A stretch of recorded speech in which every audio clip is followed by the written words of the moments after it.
Hi there. I'm Alina, 35, born under Wyoming's wide-open skies where the wind carries your secrets faster than any gossip. I've always liked to think of myself as practical.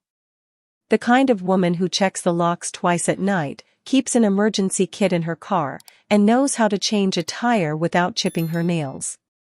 I built a life on careful plans and long hours, running a chain of boutique mountain resorts that I started with my own savings, some reckless hope, and the person I trusted most in the world, my sister Nina. You know, I used to believe betrayal wore bright neon colors. That it would announce itself with a sinister grin, a villain's laugh, maybe a dramatic thunderclap for effect. Turns out, it dresses in your favorite sweater, sits at your table sipping green juice, and calls you Lynn in that soft voice that always used to calm you down. Sometimes I wonder if any of you have been in my shoes, standing so close to someone you love that you can feel their perfume settle into your hair, only to realize later it was never comfort, just camouflage. Tell me if that's ever happened to you. Leave a comment, I promise I'll read every single one. Because if there's one thing surviving this mess taught me, it's that pain feels lighter when someone else says, "Me too." Last week, someone asked me in a late-night DM why I decided to tell the story on camera. Why not just disappear?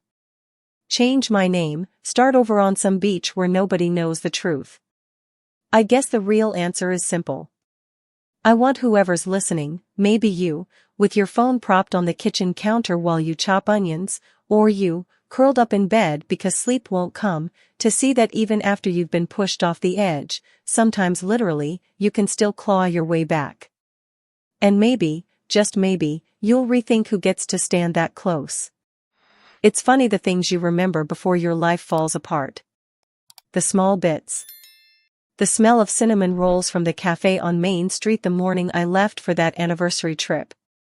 How my hands shook not from fear, but because I'd had too much espresso.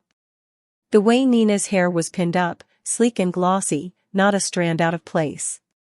She always said, "Presentation is everything, Lynn. People see the package before they bother unwrapping the heart." I should have known that was more confession than advice.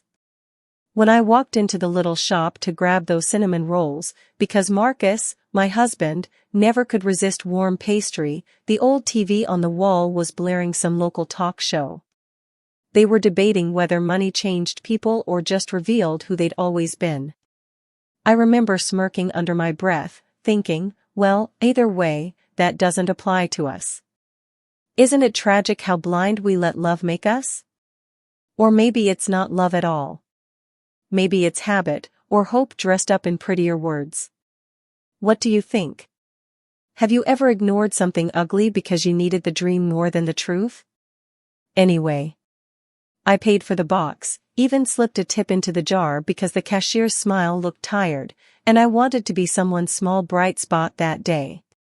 Turns out the universe had a twisted sense of humor, because a few hours later, I was the one hoping someone might hand me even a scrap of kindness.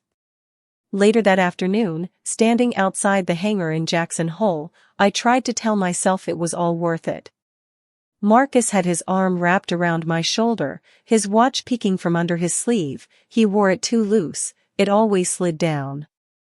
Nina fussed over our scarves, joking that she didn't want frozen snot ruining our family photo. It should have felt cozy, domestic, like something you'd see on a cheesy holiday postcard. Instead, my stomach twisted. I couldn't figure out why. Maybe deep down, your body always knows before your heart does. Marcus kissed the top of my head. His lips were cold. "Happy anniversary, babe," he whispered. There was something rehearsed in it, like he'd practiced those words in the mirror. Maybe I'm unfair. Or maybe I'm finally honest. Nina pulled out her phone, snapped a quick shot of the three of us, and I caught my own smile on the screen. It looked real enough. I wonder if anyone else could spot the hollow in my eyes. Now here's the part one needs you to remember. The reason I'm pouring this out to strangers on the internet. Just hours after that picture, I was dangling by one numb hand from a splintered branch over a ravine, tasting blood on my tongue, Nina's voice still echoing in my ear. She had leaned in close, her breath warm against my cheek, and whispered, calm as telling me the weather, "You've always been in my way. So I ask you again. Have you ever stood at the edge of everything you knew, only to realize the push didn't come from fate or bad luck, but from the very people who promised to catch you?" I'll leave it there for now. Because trust me, this only gets messy, eh? If you want to see how far betrayal can really go, and how someone like me claws her way back, you know what to do. Hit subscribe, drop a comment. Let me know where you're watching from. This story isn't even close to over. When I think about Nina and me as kids, it's always this one memory that surfaces first. We were curled up together inside the old linen closet at our house in Cheyenne, Wyoming, the door barely pulled shut. It smelled like lavender sachets and mothballs, a mix that to this day still makes my chest tighten. Nina was small then, skinny legs always covered in bruises from running barefoot over gravel, hair in wild tangles that I tried to brush out every morning before school. She had this tiny habit, tapping her thumbnail against her front teeth when she was nervous. Even at 7, she was all twitch and tremor under her freckled skin. Outside the closet, Mom and Dad were going at it again. Their voices rose and fell like some broken radio station, words half lost but sharp enough that we didn't need the full sentence to understand the anger. A cabinet slammed in the kitchen. Silverware rattled. Then silence. That was always worse somehow, because you never knew what came next. I remember pulling Nina tighter against me, feeling her ribcage jump with every shallow breath. Her fingers dug into my arm like she thought I might vanish. In the glow from a little slat of sunlight through the cracked door, I could see tears clinging to her eyelashes. "Don't leave me, Lynn. Ever, okay?" Her voice cracked on the last word, barely above a whisper. It's funny, isn't it? How a promise made in the dark when you're both too young to know anything about forever can steer the rest of your life. Because I meant it. With everything in me, I meant it. I ran my hand through her hair, picking out bits of lint and tried to smile. "You're stuck with me," I whispered back. "Like gum on your shoe." She let out this half sob, half laugh and buried her face in my shirt. I rested my chin on top of her head, wishing I could freeze that moment, not because it was good, exactly, but because it felt like the last time anything was simple. Sometimes I wonder if any of you had a sibling like that. Someone whose hand you held so tightly you thought it might just fuse to yours. Someone who made the world a little less scary, simply by existing. If you did, was there ever a day you looked at them and realized you didn't recognize them anymore? I'd love to know. Really. Because it might make me feel a little less alone in all this. After the fights, Mom would pretend nothing had happened. She'd bake peanut butter cookies and line them up on a chipped plate shaped like a sunflower, calling us in with this forced brightness in her voice. Dad would be out in the garage, fiddling with the same old pickup that hadn't run in years. Nina and I would sit side by side on the front porch steps, crumbling cookies between our fingers, trying to decide if home still felt like home. Nina always wore these big plastic heart-shaped barrettes. Red ones, even though they clashed horribly with her hair. She'd snap them into place with such determination. Sometimes she'd catch me looking and flash this crooked grin, all gap-toothed and unbothered. "Don't stare, Lynn. I know I look awesome," she'd say, swinging her skinny legs. And I'd laugh.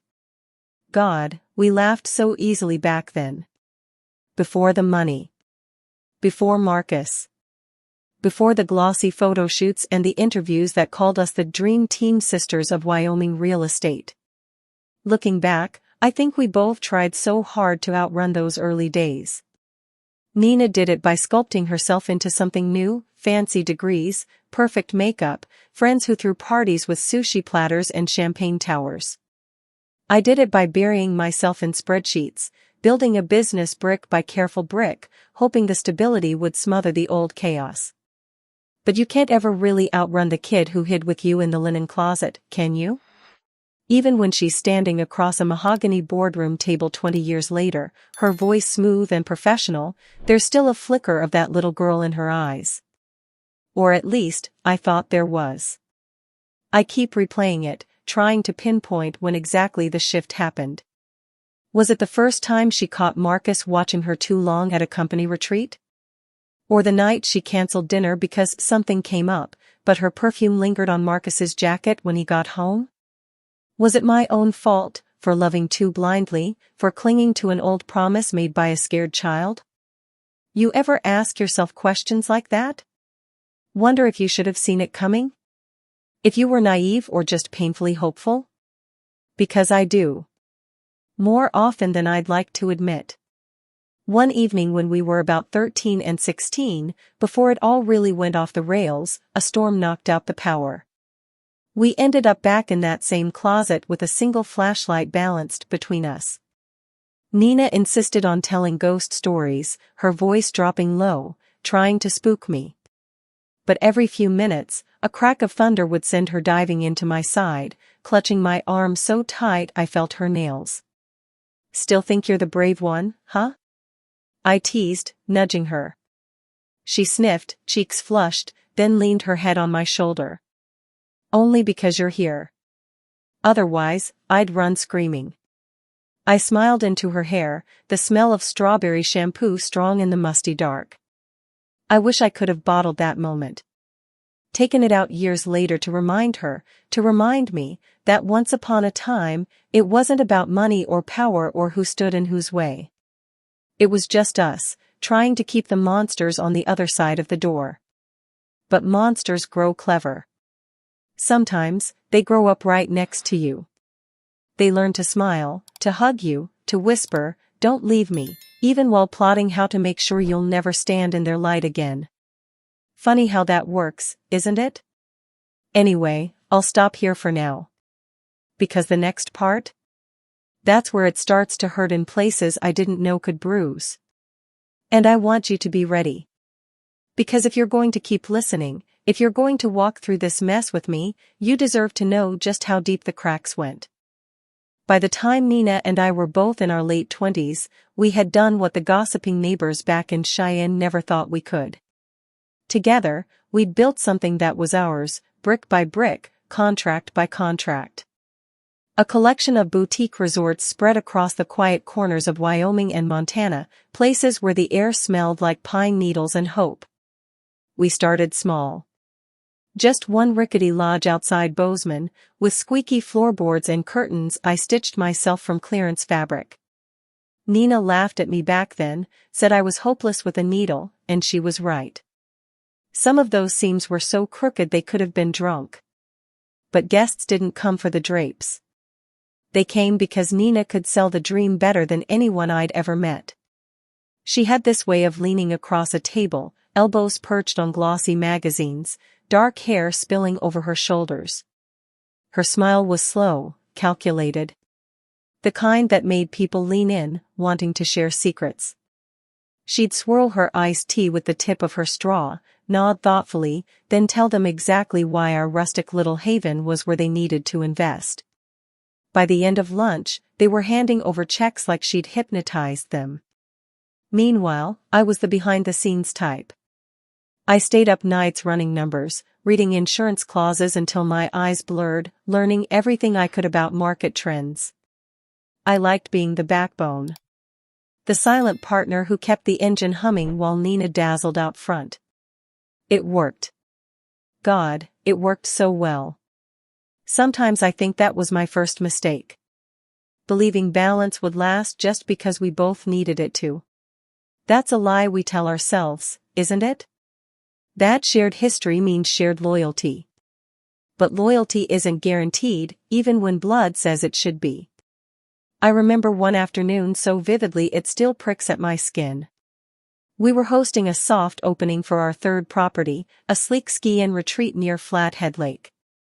I was fussing over the caterers, making sure the trays of elk sliders and wild mushroom tarts kept circulating. Nina breezed by in a fitted navy sheath dress, hair twisted into a loose bun that seemed to spill out perfectly on purpose. She paused long enough to squeeze my shoulder. "Smile, Lynn. This is what winning looks like." I tried. I really did. But the truth was, all I could think about was whether the staff would remember to set out the cider donuts for the evening guests. That was me. Always the worrier. Always wanting the details to be right. Nina didn't worry.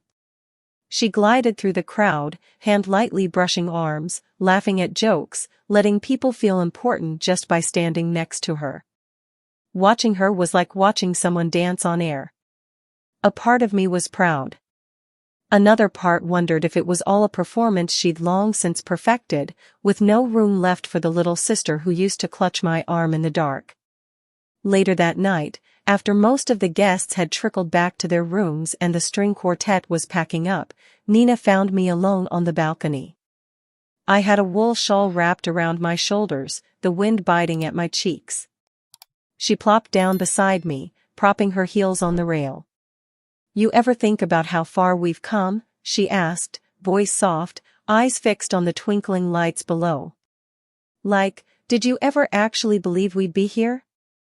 I studied her profile, the way moonlight picked up the gold flecks in her eyes. "I always believed in us," I said. Maybe that was naive. She tilted her head, brows pulling together. "Don't say that. We earned this. Together." It should have been a comfort. But something about the way she said together made me uneasy, like she was reminding me. As if my role in our story was up for renegotiation at any time. Have you ever had a moment like that? Where a person you trust tries to reassure you, and all it does is raise more questions? Maybe it's just me. Or maybe that's how all fractures begin, quietly, a hairline crack beneath pretty words. Still, I brushed it off. I wanted so badly to keep believing that the two girls from the linen closet had done the impossible, climbed out of that messy childhood intact. That we were a testament to survival. Nina leaned her head on my shoulder, and for a second, it almost felt real. Almost. Our reputation grew. We landed spreads in glossy regional magazines, got asked to speak at business luncheons where the tables were littered with tiny water bottles and overcooked chicken. They dubbed us the Mountain Queens of Luxury, a headline Nina framed and hung in her office. I rolled my eyes, but secretly, it lit me up inside too. Who wouldn't feel a spark seeing their name in print, proof they weren't just the daughters of a couple who couldn't keep their voices down or their love intact? But success changes things. Or maybe it just reveals them. Marcus came into the picture around then, first as a consultant from Denver who specialized in multi-use developments.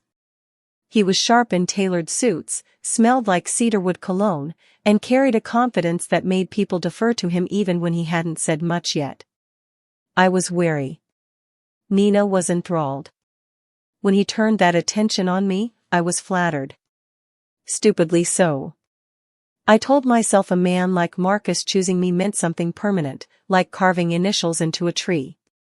But that's the thing about carvings. Given enough time, bark grows over them. They fade, they crack. Sometimes I caught Nina watching us, this unreadable look on her face. I chalked it up to protectiveness. After all, hadn't we promised never to leave each other? What I didn't realize then was that never leave me doesn't always mean the same thing to both people. For me, it meant holding her hand through every storm. For Nina, I think it meant making sure I was never far enough to threaten what she wanted most. But I'll save that bitter revelation for later. Because standing on that balcony, with my sister leaning against me, the stars laid out like tiny scattered bones over the pines, I still believed we were unbreakable. How wrong I was.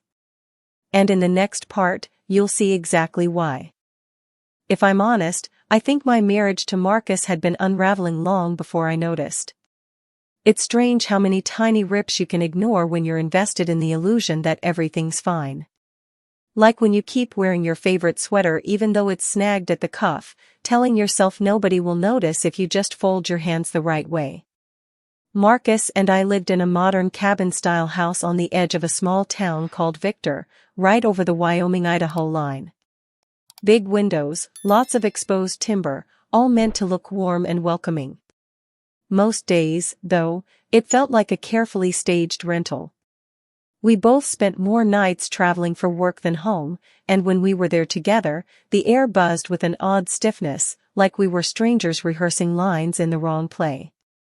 I'd find him at the kitchen island in the mornings, scrolling through market reports on his tablet, nursing a black coffee that always went cold. Sometimes I tried to slip my arms around his waist, rest my cheek between his shoulder blades. He'd give this little flinch, barely noticeable, then cover it with a quick pat on my hand before pulling away. "Busy week ahead," he'd mutter, eyes already back on the screen. I used to think that was normal. Isn't that terrible? I thought marriage meant learning to accept the distance, figuring it was my fault for needing too much. I'd bake cranberry muffins just because I knew he liked them warm, left little sticky notes in his briefcase with half-silly, half-sappy lines. Most ended up crumpled at the bottom of his leather bag. Funny how hard we work to keep love breathing when it's already halfway out the door. One Friday evening, we met Nina at a new tapas bar in town. It was all reclaimed wood tables, Edison bulbs, the kind of place where the waiter had a handlebar mustache and recommended pairings like he was reciting poetry. Marcus ordered octopus skewers and a cocktail that smelled aggressively of rosemary. I just wanted a ginger ale. I hadn't been feeling like myself for weeks, but I blamed it on stress. I was always blaming something on stress. Nina showed up late, her cheeks pink from the cold, hair pulled back in a sleek ponytail that somehow made her look even sharper. She greeted Marcus first, letting her hand linger on his arm. Then she slid into the seat next to him instead of across from me. Maybe that should have pinged my radar harder than it did. The two of them launched into talk about a new mixed-use development proposal we'd been circling. Their voices tumbled over each other, full of excitement, finishing each other's sentences. I chimed in here and there, but mostly I watched them. Nina's laugh tilted her head back just so, exposing the pale line of her throat. Marcus smiled at her with that slightly crooked grin he used when he was genuinely impressed. And me? I found myself folding and refolding my napkin, pressing creases into the fabric just to have something to do with my hands. At one point Nina leaned close to him, her fingers brushing his wrist as she made some clever aside. Marcus didn't pull away. If anything, he leaned in too. My heart hiccuped. I took a long sip of ginger ale, the bubbles harsh on my tongue, eyes blurring a little from the sting. When they turned to me with matching expectant looks, I realized I'd missed a question. "Sorry, what was that?" I asked, forcing a small smile. "Lynn, we were saying," Nina repeated patiently, "that this new project is going to be your crown jewel. Imagine the articles. You'll be the face of luxury retreats out here. Finally get the big national spread." I nodded, but inside I wondered why it felt like I was being shuffled off to a pretty pedestal, not invited into the actual planning. You ever have that sensation? Like people you love are gently moving you to the sidelines, all under the guise of helping you shine? It's a special kind of betrayal. So subtle you almost feel guilty for noticing. Later that night, back home, I tried to talk to Marcus. The fireplace crackled, casting jumps of orange light across the room. I sat on the rug, knees hugged to my chest, while he thumbed through emails on his phone.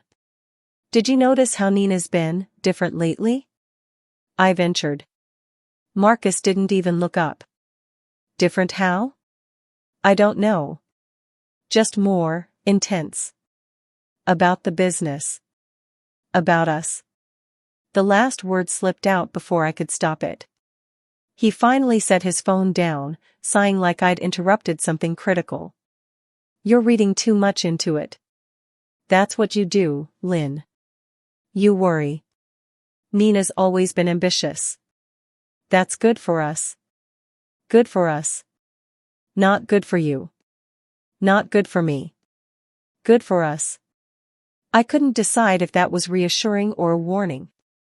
I let it drop, partly because I was tired of feeling like the insecure wife, partly because a small, traitorous part of me wanted to believe he was right. Maybe I was imagining it. Maybe I was just stressed. That word again. But later, as I lay in bed next to Marcus, his back turned to me, shoulders rising and falling in the slow rhythm of sleep, something icy settled deep in my gut. I realized I couldn't remember the last time he'd reached for me first. Couldn't remember the last time his laugh sounded unguarded in my presence. That's when the panic started to seep in, slow but relentless, like water under a door. I stared at the ceiling, tracing the grain of the wooden beams, wondering if all the small cracks in our marriage had finally added up to something that couldn't be patched. Or maybe, worse, that they were never cracks at all, just cleverly disguised escape routes, waiting for the right moment to widen. In the next part, I'll tell you how I found out. Because there's discovering your marriage is hollow, and then there's realizing it was weaponized against you from the very start. Trust me, the difference matters. And it hurts in an entirely new way. I wish I could tell you there was one big moment that set off alarms, some undeniable proof that Marcus and Nina were more than business partners and family. Something clean and obvious that would have given me permission to confront what was happening. But that's not how betrayal usually works. At least, not in my experience. It starts as a quiet unease, a tiny pinprick you almost dismiss until you realize it's become a dagger pressing right under your ribs. That winter was brutal. Victor turned into a snow globe trapped under low gray skies. Some mornings, I'd sit by our kitchen window with a mug of peppermint tea, watching fat flakes pile up on the wooden fence, wondering how long it would take before I wouldn't recognize anything under the white. Marcus was on the road more. He said it was expansion meetings in Spokane, scouting locations in Missoula, even a real estate summit in Vancouver. His suitcase sat by the door more often than not, leather soft and worn, a small tag with my handwriting tied to the handle that read, "Come home safe." I'd tied that there our first anniversary, back when I still believed rituals could protect us. He called every night, voice calm, reporting bland updates about the weather or how tired he was. Sometimes I'd hear a clink in the background, the hush of laughter that sounded too familiar. I'd ask where he was calling from, and he'd always say his hotel. The problem was, it never sounded like a hotel. It sounded like a bar, like a private room somewhere too cozy for a solo business trip. You ever get that feeling? Like your gut knows something your brain refuses to file away? I kept telling myself I was paranoid. That love means trusting, even when it's inconvenient. Especially then. But sometimes I think we confuse loyalty with self-sabotage, dressing it up pretty so we can keep ignoring the rot. One afternoon, when he was home between trips, Marcus suggested we go down to the frozen creek behind our property. He said we could test the new ice skates he'd picked up at a specialty shop. I wanted so badly to pretend we were still that couple, playful and in sync, so I bundled up in layers of fleece and wool, cheeks stinging pink from the cold as we trudged out together. The air was sharp, filled with the dry squeak of our boots on packed snow. I kept glancing at him, searching for the man I'd married, the one who used to tap his fingers on my knee during long drives just because he liked to keep some part of himself connected to me. But Marcus was quiet. Too quiet. His jaw was set, his eyes hidden behind those expensive sunglasses he never used to wear in winter. We sat on a fallen log to lace up our skates, and I tried to break the silence. "Is everything okay with work? You've seemed, I don't know, distant lately." He let out this short, humorless laugh. "You're overthinking again, Lynn. It's business. Stress. You know how it is." I nodded, but something cold crawled down my spine that had nothing to do with the weather. His words were smooth, practiced. Almost like he'd said them in front of a mirror enough times to get the pitch just right. When we stepped onto the ice, I wobbled instantly. He steadied me with one strong hand under my elbow, and for a breathless second, I melted at the old familiarity of it. Then I looked up and found his face a blank slate, like holding me up was just another chore on his checklist. I pulled away quicker than I meant to, nearly toppling over. Later that evening, Nina dropped by unexpectedly. She was all bundled up in a caramel-colored peacoat, hair spilling in soft waves over her scarf, cheeks bright as if she'd just come from somewhere delightfully warm instead of the icy outdoors. She carried a small bakery box tied with gold ribbon. "Chocolate raspberry tarts," she announced, smiling wide. "Figured you two could use something decadent." Marcus's eyes lit up at the sight of her, more than they had in weeks seeing me. He reached out to help her slip off her coat, his hands brushing her shoulders in a way that lingered. My chest squeezed tight, but I pasted on a polite grin, telling myself not to be ridiculous. Nina settled on the couch, crossing her legs, tapping her knee like she couldn't stand still. When she laughed at something Marcus said, some joke about the construction delays, she leaned so far into him their heads nearly touched. I sat in the adjacent armchair, hands wrapped around my tea, feeling like an extra in my own living room. You ever realize you've become a ghost before you're even dead? That was me, watching them. Everything felt muffled, the clink of their forks against porcelain too loud, the clock on the mantel ticking like it was counting down something inevitable. At one point, I caught Nina staring at me over the rim of her wine glass, eyes too bright. She blinked, then flashed me that same childhood grin, the one that used to mean you're safe with me. Only now, it felt hollow. Like an echo of something long buried.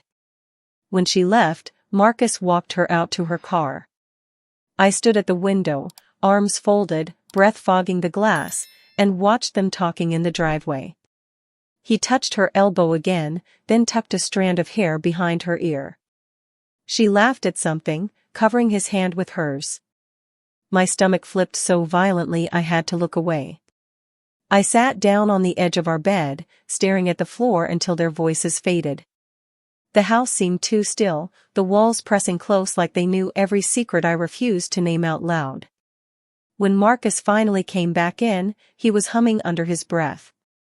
That hurt more than I'll ever admit, seeing him so easy, so light, after I'd spent the last hour spiraling. I wanted to scream.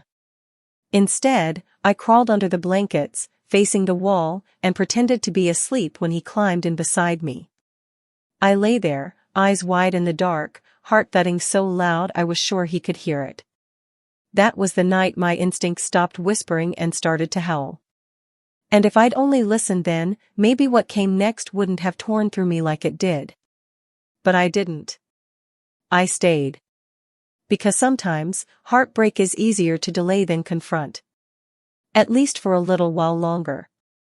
I still remember how bright the sun was that morning in Jackson Hole, almost obnoxiously bright, reflecting off the snow and burning into my eyes no matter how often I blinked. It was one of those days that looked beautiful on a postcard but felt like knives on your skin the minute the wind kicked up. We stood near the small private helipad outside the lodge, bundled in puffy coats and wool hats, our breaths rising in white curls. I kept flexing my gloved hands, trying to work out the nervous energy buzzing through me. Marcus fussed with my harness, tugging the straps a little tighter than necessary. His hands were warm, but the way he avoided looking at me sent a cold trickle down my spine. "Relax, Lynn," he said, voice light, almost playful. "You're about to see the Tetons like never before. Anniversary gift of a lifetime, remember?" I nodded, forcing a smile that felt stiff. Part of me wanted to believe he was just trying to surprise me, to rekindle something we'd let slip through our fingers. But another, quieter part, the one that hadn't been able to sleep for weeks, whispered that this wasn't right. That something here was off in a way I couldn't name yet. Nina arrived last, striding up in sleek snow pants and a fitted down jacket the color of dark cherries. Her hair was pulled into a glossy high ponytail, a look that always made her seem even taller. She carried a little leather camera bag, which she tapped with her red-painted nails like it was a nervous tick. "Ready to make memories?" she chirped, flashing me that familiar grin. It should have settled me. Instead, it tightened something low in my stomach. She slipped her arm around my waist, giving me a squeeze that was just a little too firm. Her perfume filled my nose, something spicy and sweet, not the bright citrus she used to wear. Funny how I noticed that, how my brain catalogued that tiny change like it might matter later. The pilot gave us a quick safety rundown. I barely absorbed any of it, nodding along, eyes darting between Marcus and Nina. They stood close, shoulders brushing. Every so often, he'd adjust his gloves or clear his throat, small movements that wouldn't have meant anything to someone who hadn't spent nearly a decade cataloging his every tell. I almost asked them both to skip the flight. The words were right there on my tongue. What if we just went into town instead? Found a little diner, ordered greasy hash browns and bad coffee, laughed about how we'd dodged frostbite for the day. But I didn't. Because what kind of paranoid, needy wife would ruin her own anniversary trip with unfounded fears? We climbed in, Nina first, then me, then Marcus. The cabin was cramped, the seats narrow. I felt boxed in, my shoulder pressed hard against the door. The rotor blades began their low, choppy whir, sending vibrations up through my boots, rattling through my bones. Nina giggled as she fumbled with her seatbelt, leaning across me so close her hair brushed my cheek.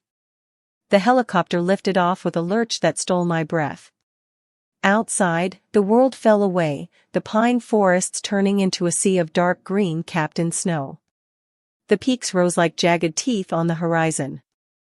I tried to focus on that, on the staggering beauty of it all. Maybe if I just stared long enough, it would quiet everything gnawing at me. Nina lifted her phone, tilting it toward Marcus and me. "Smile. This one's going on the lodge's social feed. #family goals.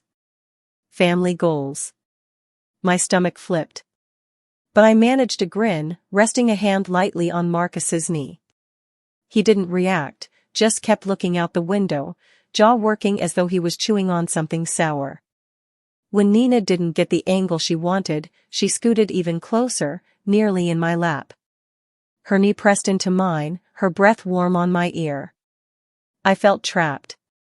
The cabin seemed to shrink around me, air growing thin in a way that had nothing to do with altitude. "Hold still, Lynn," she murmured, but there was no laughter in it. The shutter clicked.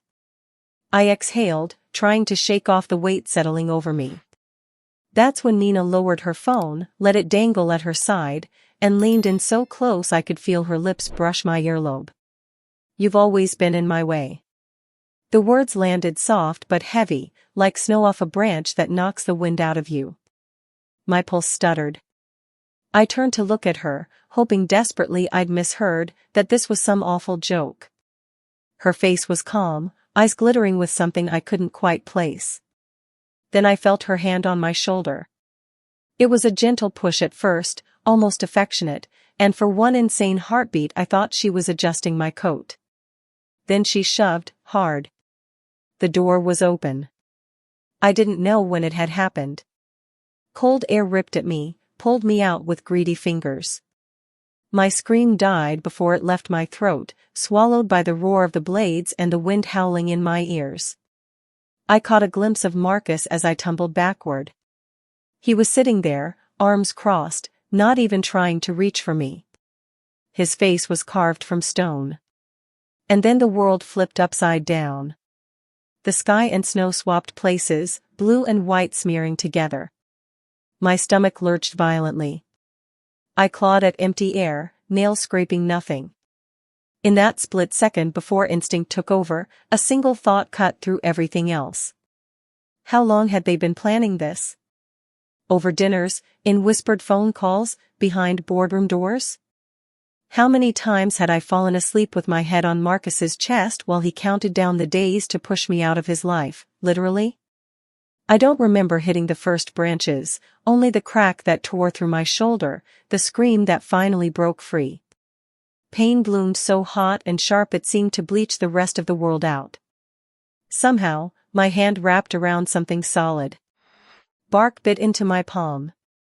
My body jerked to a stop, dangling there like a broken ornament. Snow spun below me in dizzying patterns.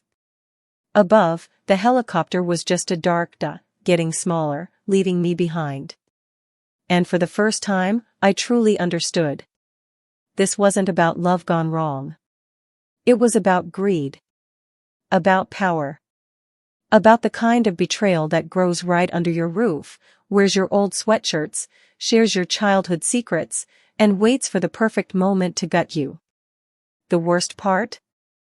A tiny voice inside still whispered that maybe if I'd been a little better, they would have chosen to keep me. But that moment passed. Because clinging to life has a funny way of silencing every self-pitying thought. And trust me, what happened next, how I clawed my way out of that frozen hell, is a part of this story you won't want to miss. When I finally came to, there was only pain. It wrapped around me like a heavy, wet blanket, suffocating in its totality. For a few disoriented seconds, I couldn't tell if I was still falling.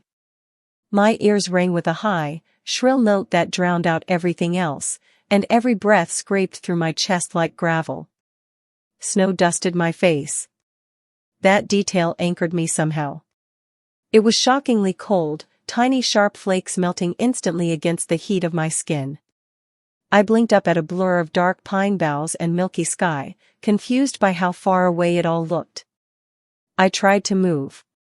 Agony exploded from my shoulder, radiating outward in hot, jagged waves. The world went gray around the edges, and bile rose in my throat. I swallowed it back down, blinking hard until shape steadied again. Somehow, I was crumpled against the trunk of a massive spruce. Broken branches littered the ground around me, a few still dangling overhead. It didn't take a genius to figure out I'd crashed through the canopy on my way down. My right leg was twisted at an angle that made my stomach roil, the knee bent sideways in a way knees weren't supposed to bend. Okay, I rasped to nobody, voice barely a croak. You're alive. Congratulations. There was blood on my glove, dark and tacky. My mouth felt wrong too, metallic and swollen. When I touched my lips, my fingers came away red. Somewhere in the swirling mess of pain and terror, I managed to catalog these things like a mental checklist. Concussion probably. Dislocated shoulder, definitely. Leg, well, that was going to be a problem. I pressed my forehead to the rough bark, sucking in shallow breaths. The pine smelled sharp and clean. For half a second, I let that scent ground me, pretending I was just on another winter hike, waiting for Marcus to catch up. Then his face flashed in my mind. His crossed arms. That complete lack of surprise or panic as Nina shoved me. My chest tightened so hard it eclipsed even the pain in my shoulder. Isn't it awful how betrayal doesn't just break your heart? It makes you question every memory that used to soothe you. Every warm night, every whispered joke, every soft promise. Was it all rehearsed? Did he ever actually love me, or was I just a line item in their grand design? I must have blacked out again, because the next thing I knew, twilight was settling in. The sky had taken on that bruised purple hue it gets right before full dark. Snow had started to drift down in earnest, fat flakes gathering in the creases of my coat. I couldn't afford to stay there. Dying of exposure seemed like the final insult after everything else. With my good hand, I felt around until my fingers closed over a fallen branch, sturdy and thick. I braced it against the ground, then used it to lever myself up inch by agonizing inch. Hot tears leaked out, from the pain, from humiliation, from raw, bubbling fury, I couldn't tell which. Maybe all of it. Standing was a cruel joke. My leg refused to bear weight, screaming with every slightest shift. My shoulder throbbed in a dull, nauseating pulse. I had to wedge the branch under my armpit like a crude crutch and hop awkwardly, every motion a fresh agony. But I kept moving. Because what was the alternative? Lie there and wait for the cold to finish what my sister and husband started? Let my story end in a quiet drift of snow over a corpse nobody would bother to search for? Not a chance. As I limped forward, the forest stretched around me in oppressive silence. Occasionally a chunk of snow would drop from a branch, making me startle. My breath fogged the air in ragged puffs. My scarf was stiff with frozen saliva and tears. I couldn't tell how long I stumbled through that maze of trees. The sky finally darkened into full night, shadows swallowing every reassuring landmark. I talked to myself to keep from panicking. Whispered silly half-prayers. One more step, Alina. That's all. Just one. Don't be dramatic, you've lived through worse. Haven't you? Except I hadn't. Not like this. Not with every part of me screaming to give up. Eventually I spotted a faint square shape ahead. My first thought was that my brain had cracked under the strain, serving up hallucinations for comfort. But as I dragged myself closer, it resolved into the solid lines of a small wooden structure, an old Forest Service cabin, half collapsed but still standing. The relief that washed over me was so intense my knees buckled, and I nearly face-planted into the snow. Inside, the cabin smelled of mold and stale ash. A cast-iron stove squatted in the corner, rusted but intact. There was a pile of old firewood, probably left by hunters seasons ago. I almost sobbed with gratitude. My hands shook as I dumped kindling into the stove and struck a match. It took forever to catch, but when the first tongue of flame licked up, I cradled it close like a living thing. Heat trickled out slow, stubborn. I wrapped myself in a moth-eaten blanket I found on a dusty cot. The pain dulled to a background roar now that I was off my feet. I stared at the flickering glow, letting it fill the dark spaces in my mind. And that's when my thoughts turned fully to Nina. My baby sister, who used to squeeze my hand in thunderstorms. Who'd beg me not to leave her when we were small. You ever think about how trust isn't a faucet you can turn off clean? Even after everything, part of me still pictured her sitting by my side, brushing snow from my hair, whispering apologies. That stupid fragile part of me wanted to believe she'd made a mistake, that she'd run back through the woods screaming my name, desperate to find me. But she didn't. Of course she didn't. And that realization, cold and hard as any Wyoming winter, finally burned away the last bit of softness I had left for her. The fire popped, sending a tiny spark skittering across the stones. I watched it fade and knew one thing with brutal clarity. If I survived this, and I would, they'd regret not making sure I was dead. And that, I promise, is where this story starts to get interesting. I must have drifted in and out for hours on that rickety cot, the smell of mildew and old wood seeping into my hair. Every time I stirred, a hot, pulsing pain flared through my shoulder and leg, reminding me that yes, I was still here. Still very much broken. Eventually, my eyes adjusted to the dim space. The cabin was small, barely bigger than my old college dorm room, walls lined with peeling maps of local trails and sun-bleached wildlife posters. Someone had scratched initials into the door frame, messy and overlapping, love declarations or drunk boredom from hikers long gone. My stomach growled, embarrassingly loud in the quiet.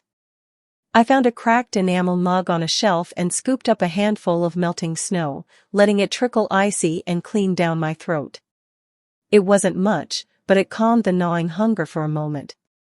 On a low shelf under the window sat an old radio, dust thick on its knobs. I didn't expect it to work, but something desperate in me needed to hear another human voice, even if it was just static. I twisted the dial, wincing at the high squeal that filled the room. For a breathless moment, it was nothing but scratchy emptiness.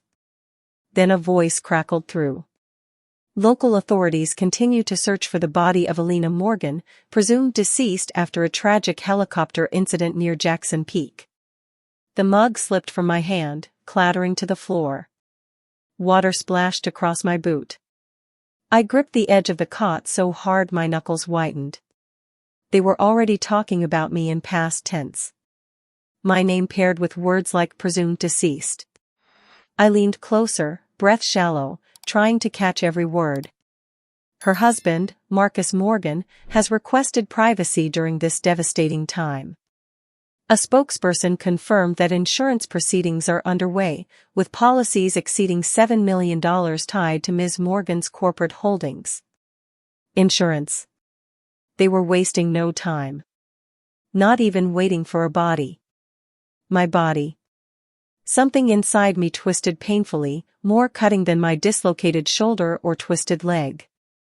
I'd built a company from the ground up, late nights in cramped offices, presentations with sweat soaking the back of my blouse, Nina by my side every step. Or so I thought. Now they were cashing it in like chips at a poker table. Isn't that wild? How love can transform overnight into paperwork and press statements. Into dollar signs that buy lake houses and new suits and future lovers. I wondered if Nina was already hunting for a new vacation spot to celebrate their little victory. I sat there for a long time, the radio's quiet hiss filling the gaps. At some point, my eyes landed on a framed photo nailed crookedly above the stove. A ranger, smiling wide, arms around two muddy kids holding fishing poles. The moment looked simple, honest, caught before the world had a chance to ruin it. I missed that feeling so much it hurt. My shoulder throbbed, pulling me back. Gritting my teeth, I found a first aid kit stuffed in a drawer, most of it expired, but there were still rolls of gauze and a small bottle of iodine. I poured it over the gash at my hairline, hissing at the burn. Then I braced my arm against the doorframe and forced my shoulder back into place. A scream ripped out of me before I could stop it. The sound seemed to echo off every splintered surface. After, I slumped against the wall, sweat cooling on my forehead. My heart galloped so fast I thought it might give out. You ever wonder what really keeps a person going? I used to think it was love. Or ambition. Or some grand calling. Turns out, sometimes it's just spite. The idea that you refuse to give them the satisfaction of winning. Of finishing what they started. Because make no mistake, Marcus and Nina had planned this down to the smallest detail. The careful helicopter accident. The waiting insurance policies. The pre-scripted grief for the cameras. They probably had statements drafted weeks in advance. That realization didn't hollow me out the way you might expect. It filled me with something else entirely. A steady, burning resolve that crawled through my veins and made my fingers curl into tight fists. I caught my reflection in the tiny cracked mirror by the stove. My face was puffy and bruised, hair a matted mess. Dried blood trailed from my ear down to my collar. But my eyes, they looked sharper than I'd seen in years. Not scared. Not sad. Just very, very awake. Outside, snow was falling again, thicker this time, blanketing the world in hush. I moved to the door, pulling it open a few cautious inches. Cold air rushed in, stinging the sweat on my neck. The forest beyond waited, dark and unfeeling. Somewhere out there, Marcus was probably back at a cozy lodge fireplace, swirling bourbon, telling well-rehearsed stories about his poor, tragic wife. Nina might be curled under a faux fur throw, her phone blowing up with condolences from board members. Maybe she'd even squeeze out a few tears when they called to say the payout was ready. But me? I was still here. Still breathing. Still capable of taking every single piece of their carefully stacked life and reducing it to rubble. I tightened the makeshift sling around my shoulder, rolled my neck to test the stiff muscles. Then I stepped out onto the creaky porch. The snow crunched beneath my boot, and the sound, small as it was, felt like the start of something enormous. That was the moment I promised myself two things. 1. I would survive, no matter how long it took or how far I had to crawl. And 2, I'd make damn sure they regretted not leaning a little further out of that helicopter to see the job through. Trust me, the story only gets darker from here. And I hope you'll stick around to hear exactly how I began to turn the knife back on them. By the time I stumbled into that diner on the edge of Victor, I was hanging on by little more than instinct. My shoulder throbbed with every heartbeat, and the makeshift splint on my leg was already soaked with half-frozen blood. The bell over the door gave a pathetic little jingle as I pushed inside, and every head turned to look. It must have been quite a sight. My coat was torn and crusted with snow, hair tangled with pine needles, face streaked in grime and old tears. A young waitress in a mustard-yellow apron hovered near the coffee station, her hand pausing over a stack of ceramic mugs. Her eyes darted to me, wide and uncertain. "Ma'am, are you okay? Should I call someone?" I shook my head, barely able to form words. "Coffee. Please." She nodded and scurried off, as if afraid I might collapse right there on the black and white linoleum. I shuffled to a booth in the back, sinking into the cold vinyl seat. My breath made little clouds over the table until it finally started to thaw beneath my hands. I couldn't stop scanning the diner. It was almost empty, just a trucker at the counter shoveling forkfuls of hash browns into his mouth, an older couple sharing a crossword puzzle. The TV mounted over the pie display flickered with a local news segment. My name flashed across the bottom of the screen. They'd found the helicopter wreckage, but no body. I closed my eyes. Part of me wanted to laugh. Imagine that. Being alive while the world wrote your obituary. That's when the door swung open again. I didn't even have to look up to know it was Cass. I'd called her from a payphone outside, my fingers so numb I could barely dial. Told her I needed help. That was all. No explanations. And still she came. Cass always did. She was wrapped in a thick gray scarf, her short violet-streaked hair peeking out from under a knit beanie. Her eyes found me instantly, narrowing with concern, though her mouth stayed set in that calm, near smirk she wore like armor. "Jesus, Lynn," she murmured as she slid into the seat across from me. Her gloved hand closed over mine. "You look like hell. And trust me, I've seen you after tequila night. This is worse." A shaky laugh broke out of me, so sudden it hurt. "Thanks. You sure know how to comfort a girl." The waitress reappeared with 2 mugs of steaming coffee, setting them down with a tentative smile before practically fleeing. I wrapped my hands around the cup, letting the heat burn into my cold-numbed skin. Cass waited until the girl was out of earshot. Then her voice dropped low. "Tell me everything." And so I did. Halting, broken, sometimes circling back when the memories tangled up. About Marcus. About Nina. About the shove, the fall, waking up in that freezing cabin and listening to them talk about me in the past tense. About the insurance. The press releases. The monstrous calm with which they were folding me into the story of their future, one where I didn't exist. Cass didn't interrupt once. She just sat there, one hand still gripping mine, her thumb brushing over my bruised knuckles in slow, grounding circles. Outside, snow kept drifting past the window, covering everything in innocent white. Inside, my world felt stripped raw. You ever notice how grief and rage can sit side by side, feeding off each other like old friends? I wanted to sob and scream in the same breath. Instead, I just sipped my coffee, feeling it scald the back of my throat. It was the only real thing I could hold on to. Finally, Cass exhaled, a long, measured sound. "All right. Here's what we're going to do." That was Cass. No hand-wringing. No telling me to calm down or let the police handle it. She pulled out her tablet and started tapping, dark nail polish clicking against the screen. Her face was all business now, eyes narrowed with razor-sharp focus. I'll lock down any accounts tied directly to you. Set up alerts for suspicious transfers. You're still majority shareholder in your company, which means if we move fast, we can freeze their access until we get proof of their fraud. I let out a breath I hadn't realized I was holding. You think it's that simple? Cass snorted. Simple? No. Nothing worth burning down ever is. But possible? Hell yes. She paused, studying me for a moment. Her expression softened, the edges losing their usual sardonic bite.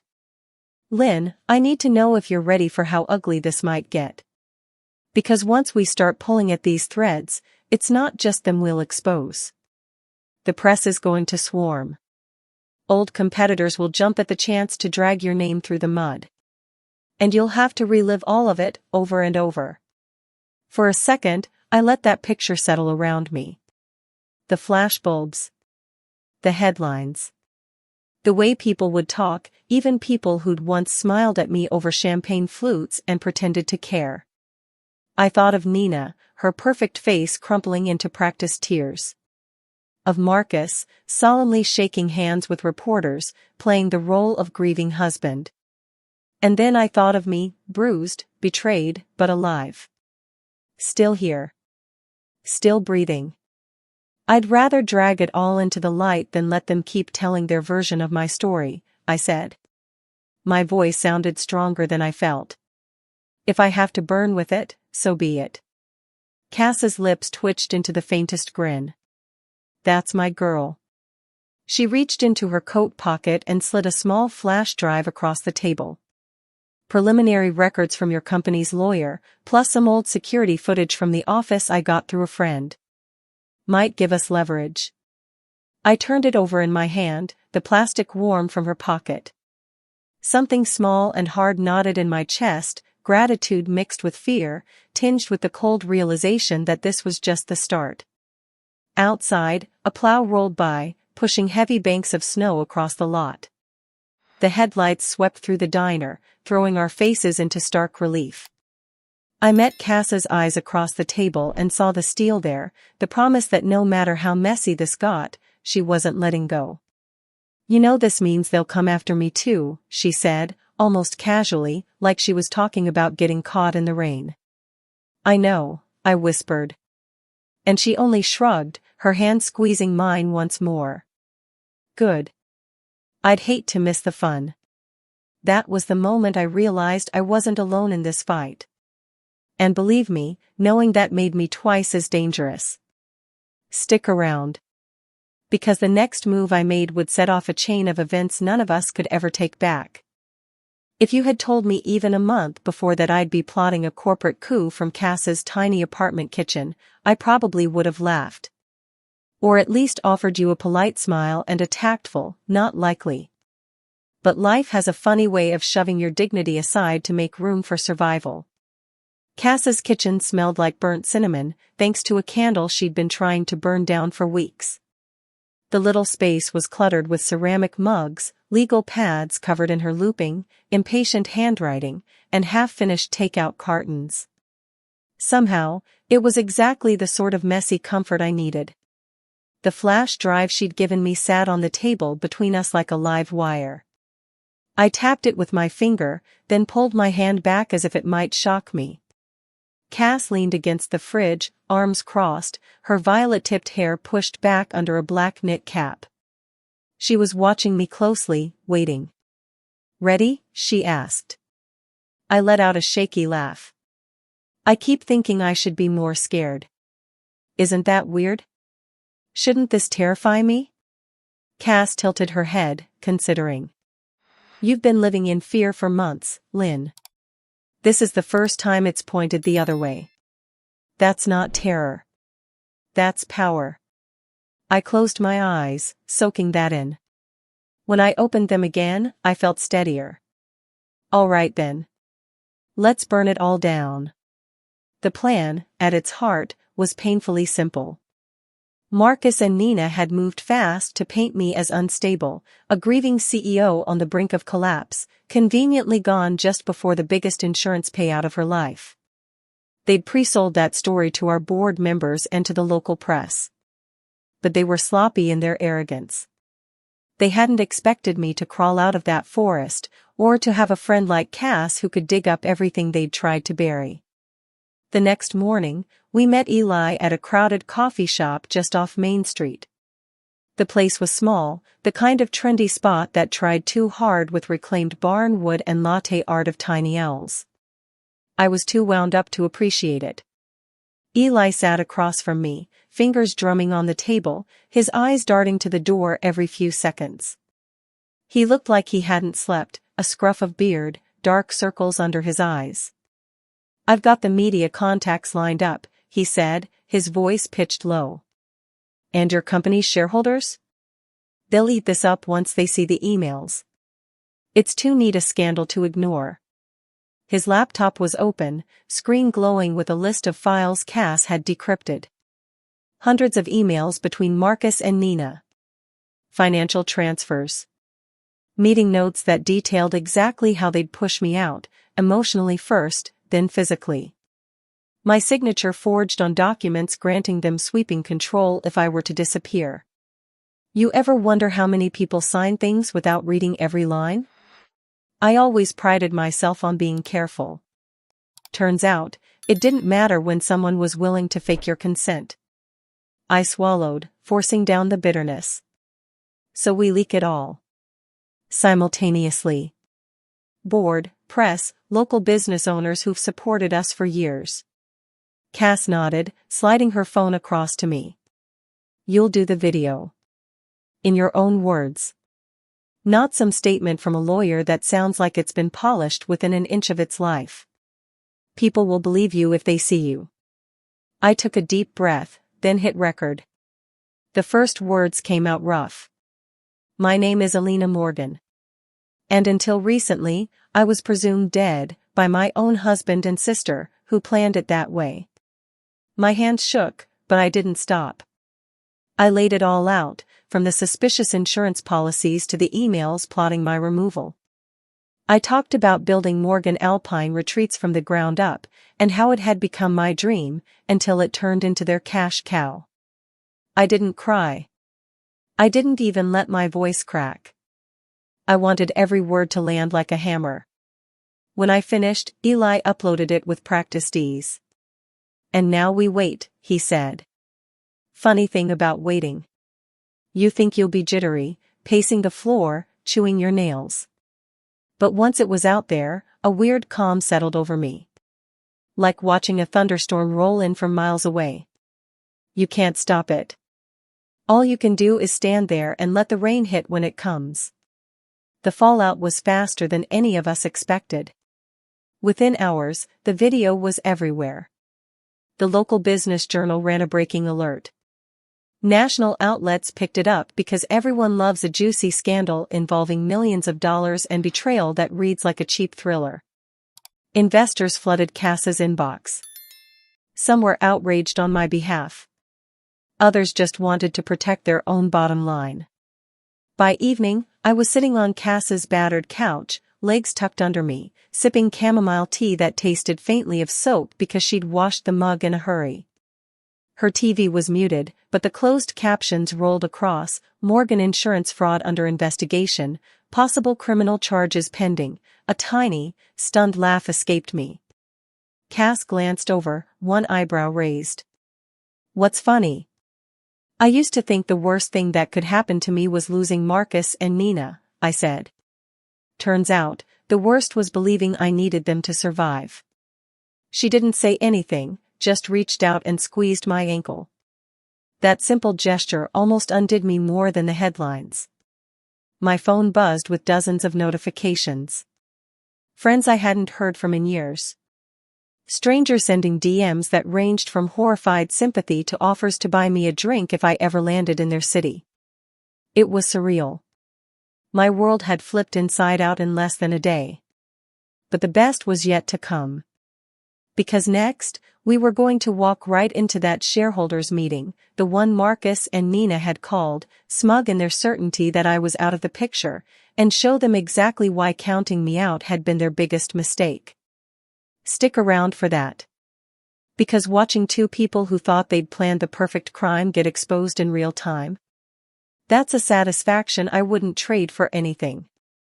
The day I walked into that shareholders meeting, I felt oddly calm. Maybe calm isn't quite the right word. It was more like I was stripped bare of all the trembling nerves that had haunted me for months. The fear, the heartbreak, the humiliation, I'd spent so long carrying them they'd started to feel like second skin.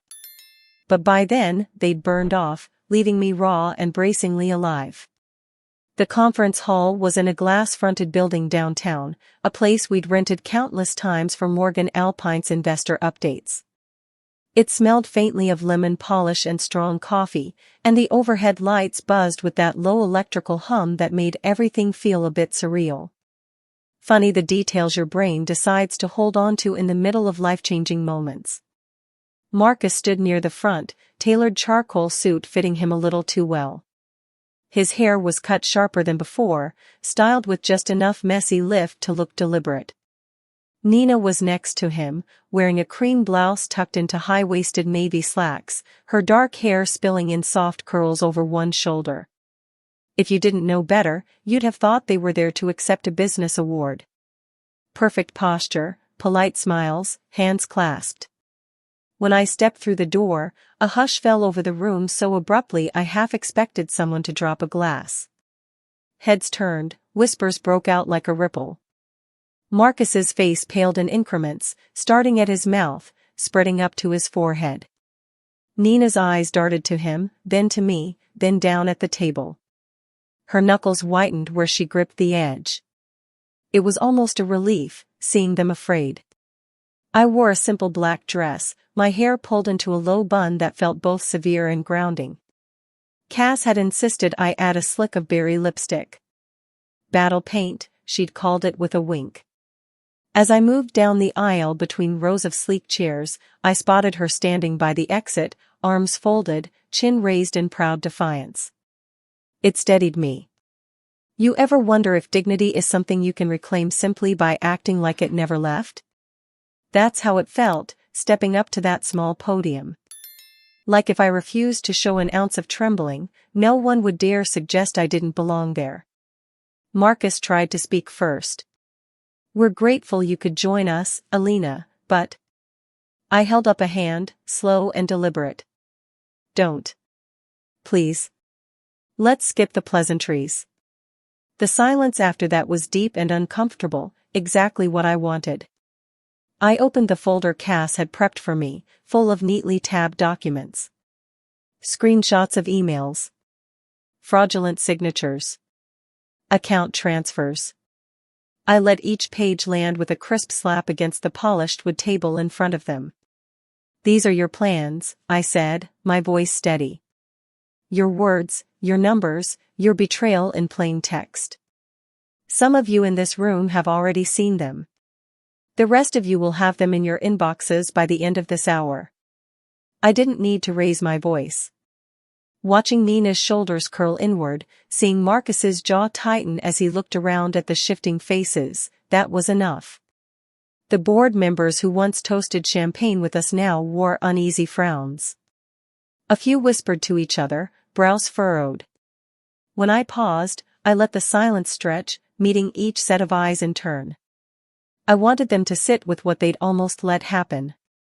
How close they'd come to endorsing the destruction of a woman who had poured everything she was into this company. Cass stepped up beside me then, holding her phone.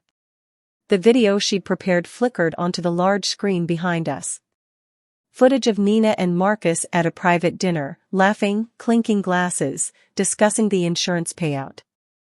Marcus's voice, smug and slick, saying, "She's always been too soft. Makes it easier." I didn't flinch. I kept my eyes forward, even as murmurs rose, sharp and startled. A few people gasped outright. By the end, the only sound was the low drone of the overhead lights and the frantic tapping of someone typing notes. I took a slow breath, feeling it expand all the way down to my stomach. For those of you still deciding where your loyalties lie, know this. I built Morgan Alpine from the ground up, when all we had was a single crumbling lodge and a loan that kept me awake at night. I was here before the glossy features in travel magazines, before the national awards, before these two decided they could carve me out like dry rot. My hands pressed flat against the table. And I'll be here long after. Nina opened her mouth, perhaps to beg, perhaps to spin. I didn't give her the chance. I simply gathered the papers into a neat stack and said, "The legal team will be in touch by morning." As I stepped back, I caught a glimpse of myself reflected in the wall of windows. For the first time in years, I saw someone who looked unbroken. Not naive, not desperate to please. Just a woman who'd clawed her way back to standing. Marcus reached for my arm as I passed. His grip was light, hesitant, like he wasn't sure how much power he still had. I turned to face him, forcing him to meet my eyes. "You thought I'd stay gone," I said quietly enough that only he could hear. "That was your biggest mistake." He let go first. Outside, Cass joined me on the sidewalk, her grin wide and bright. She slipped her arm through mine, pulling me close. The late afternoon sun was slipping behind the buildings, painting everything in a soft peach glow. Car horns bleated in the distance, and a woman walked by with a bag of fresh bagels that smelled warm and yeasty. For a fleeting second, it struck me how sweet ordinary life could be, even after everything. I used to think regaining my reputation meant forcing the world to believe in me again. But maybe it was simpler. Maybe it was just about believing in myself enough to stand there and refuse to back down. Cass nudged me gently. "Ready to go get some pie? You've earned something disgustingly sugary." I laughed, the sound startled and bright in my throat. "Yeah. Let's do it." As we headed down the block, I felt something shift inside me, not quite healing, not yet, but definitely the start of it. And the thought that crossed my mind was so clear, I nearly said it aloud. This isn't the end. It's the first chapter of a story where I get to decide what happens next. It's funny how life keeps moving around you even when yours feels like it's been cracked wide open. The morning after the shareholders' meeting, I woke up in Cass's guest room, the pale Denver light slipping through gauzy curtains and spilling across the floor. Outside, traffic hummed, and somewhere down the hall, Cass was singing off-key to her coffee machine. I lay there a while, staring at the little chips in the ceiling paint. My body still ached, a dull reminder of everything I'd survived. But inside? There was this unexpected sense of quiet. Not joy, exactly. More like the first deep breath after holding your head underwater for too long. I padded into the kitchen wearing an oversized sweatshirt and wool socks. Cass handed me a mug of coffee so strong it practically stood up on its own. The two of us leaned against the counter in silence, steam curling up between us. She didn't say anything about Marcus or Nina or the media circus still unraveling. She just gave me that little half-smile, eyes crinkling at the corners, like she knew exactly where my head was. And maybe she did. Sometimes the best kind of comfort is knowing you don't have to fill the air with reassurances. Later that afternoon, I wandered into the small community garden a block from her apartment. The place was mostly dormant this time of year, but a few stubborn pansies poked through the soil, bright splashes of purple and yellow. I sank onto a weathered bench, pulling my coat tighter, watching a dad push his giggling daughter on a squeaky swing. I used to think rebuilding my reputation was about loud victories. Headlines that cleared my name.